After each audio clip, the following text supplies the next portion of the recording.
بسم اللہ الرحمن الرحیم۔ السلام علیکم میرے پیارے دوستو، اگر آپ محنت کر رہے ہیں، جدوجہد کر رہے ہیں اور اپنے سپنے کو پورا کرنے کے لیے، اپنی خواہشات کو پورا کرنے کے لیے، اچھے سے اچھا رزق کمانے کے لیے دن رات محنت کرتے ہیں کہ اللہ پاک آپ کو بے حساب رزق و دولت سے نواز دے، اللہ پاک آپ کی کوششوں کو کامیاب کر کے آپ کو رزق و دولت کی کبھی کمی نہ آنے دے۔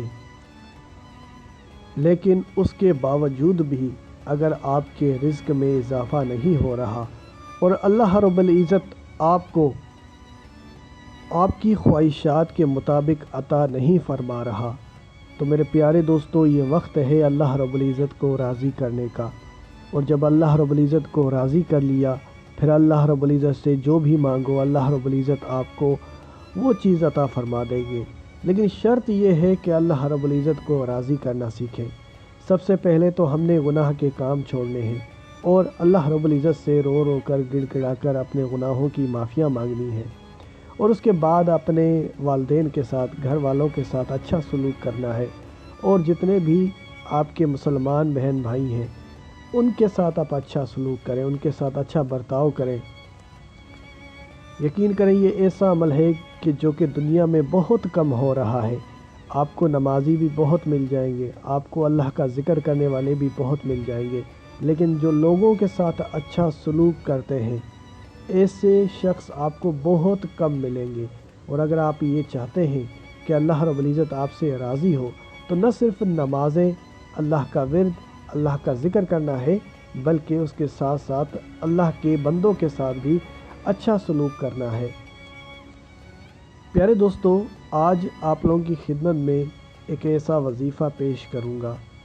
اگر آپ پہلی شرط پر پورا اترتے ہیں، وہ یہ کہ اپنے والدین کے ساتھ اچھا سلوک کریں، اپنے بچوں کے ساتھ اچھا سلوک کریں، اور جتنے بھی مسلمان بہن بھائی ہیں سب کے لیے دعا کیا کریں، کسی کے لیے اپنے دل میں نفرت نہ رکھیں۔ تمام مسلمان بہنوں اور بھائیوں کے ساتھ ہمیشہ خوش رہنے کی کوشش کریں اور انہیں دکھ اور تکلیفوں سے بچائیں۔ اور ساتھ میں اگر آپ آج کا بتایا گیا یہ وظیفہ کر لیتے ہیں، یقین کریں اگر آپ اللہ رب العزت سے کروڑوں کی ڈیمانڈ کریں گے تو اللہ رب العزت آپ کی آواز ضرور سنے گا اور آپ کو آپ کی اوقات سے کہیں بڑھ کر دے گا۔ انسان کی سوچ بہت چھوٹی ہوتی ہے، انسان اپنی ذات کے اور اپنی اوقات کے مطابق اللہ رب العزت سے مانگتا ہے، لیکن اللہ رب العزت جو کہ اس پوری دنیا کا مالک ہے، اس پوری دنیا کا خالق ہے، سارے ہی خزانے اسی کے پاس ہیں، وہ اپنے بندے کو دینے میں کوئی کنجوسی نہیں کرے گا، کیونکہ اس کے پاس خزانے بے مثال ہیں، اس کے پاس پوری کائنات کی بادشاہت ہے۔ جب وہ ہر چیز کا مالک ہے، جب وہ ہر چیز کا خالق ہے، تو آپ اللہ رب العزت سے جس بھی چیز کے حصول کے لیے دعا مانگیں گے، اللہ پاک آپ کو وہ سب کچھ عطا فرما دے گا۔ لیکن شرط یہ ہے کہ اللہ رب العزت کے احکامات کی خلاف ورزی نہ کریں، اللہ رب العزت کے بتائے گئے طور طریقوں پہ چلیں، تو اللہ پاک آپ کو آپ کی اوقات سے کہیں بڑھ کر دے گا۔ اور ساتھ ہی ساتھ آپ نے اللہ کی راہ میں خرچ بھی کرنا ہے۔ جو لوگ اللہ رب العزت کی راہ میں خرچ کرتے ہیں ان کا رزق ہمیشہ سے بڑھتا ہی رہتا ہے، کبھی اس کے رزق میں کمی نہیں آتی۔ بہرحال پیارے دوستو، آج جن کلمات کا وظیفہ میں آپ لوگوں کی خدمت میں پیش کرنے جا رہا ہوں، یہ کلمات ہیں سورہ واقعہ۔ سورہ واقعہ کی چند فضیلتیں آپ کے سامنے رکھتا چلوں۔ ابن کثیر بحوالہ ابن عساکر ابو زحیہ سے یہ واقعہ نقل کیا گیا ہے کہ حضرت عبداللہ بن مسعود کے مرض وفات میں حضرت عثمان غنی عیادت کے لیے تشریف لے گئے، تو حضرت عثمان غنی نے پوچھا تمہیں کیا تکلیف ہے؟ تو فرمایا اپنے گناہوں کی تکلیف ہے۔ پھر پوچھا آپ چاہتے؟ تو فرمایا اپنے رب کی رحمت چاہتا ہوں۔ پھر حضرت عثمان نے فرمایا کہ میں آپ کے لیے کسی طبیب کو بلاتا ہوں، تو فرمایا مجھے طبیب ہی نے بیمار کیا ہے۔ پھر حضرت عثمان نے فرمایا کہ میں آپ کے لیے بیت المال میں سے کوئی عطیہ بھیج دوں، تو فرمایا مجھے اس کی کوئی حاجت نہیں۔ حضرت عثمان نے فرمایا کہ عطیہ لے لیجئے، وہ آپ کے بعد آپ کی لڑکیوں کے کام آئے گا۔ تو فرمایا کہ کیا آپ کو میری لڑکیوں کے بارے میں یہ فکر ہے کہ وہ فکر و فاقہ میں مبتلا ہو جائیں گی؟ مگر مجھے یہ فکر اس لیے نہیں ہے کہ میں نے اپنی لڑکیوں کو تاکید کر رکھی ہے کہ ہر رات سورہ واقعہ پڑھا کرے، کیونکہ میں نے حضور نبی کریم صلی اللہ علیہ وآلہ وسلم سے سنا ہے کہ جو شخص ہر رات میں سورہ واقعہ پڑھا کرے وہ کبھی فکر و فاقہ میں مبتلا نہیں ہوتا۔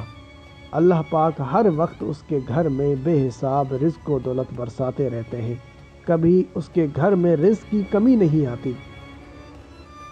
پیارے دوستو، اس چھوٹی سی اور پیاری سی حدیث میں ہمارے لیے بہت کچھ ہے۔ اگر ہم چاہیں تو اللہ پاک کو انہی کلمات کی برکت سے راضی کر سکتے ہیں۔ روزانہ اگر کوئی شخص سورہ واقعہ کی تلاوت کرتا ہے تو یہ اللہ کو بہت زیادہ پسندیدہ ہے، اور ہر رات میں سورہ واقعہ کی تلاوت کرنے والا کبھی غربت میں زندگی نہیں گزارے گا۔ اللہ نے ان کلمات میں بڑی طاقت اور تاثیر رکھی ہے، سمجھنے والوں کے لیے اس میں بڑے فائدے ہیں۔ تو بہرحال اگر آپ سورہ واقعہ روزانے کی بنیاد پر عشاء کی نماز کے بعد پڑھ لیتے ہیں، پڑھ کر سو جاتے ہیں، تو آپ کو کبھی غربت نہ پاک آپ کے رزق میں اضافہ ہی فرمائے گا۔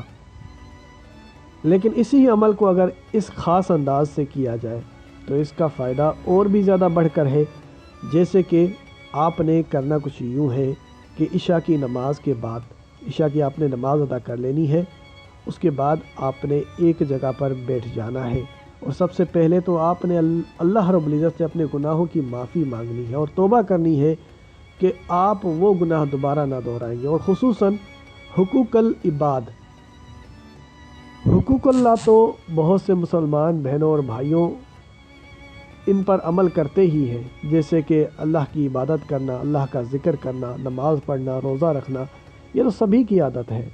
لیکن اصل کام جو رکا ہوا ہے وہ ہے اللہ کے بندوں کے ساتھ اچھا سلوک کرنا۔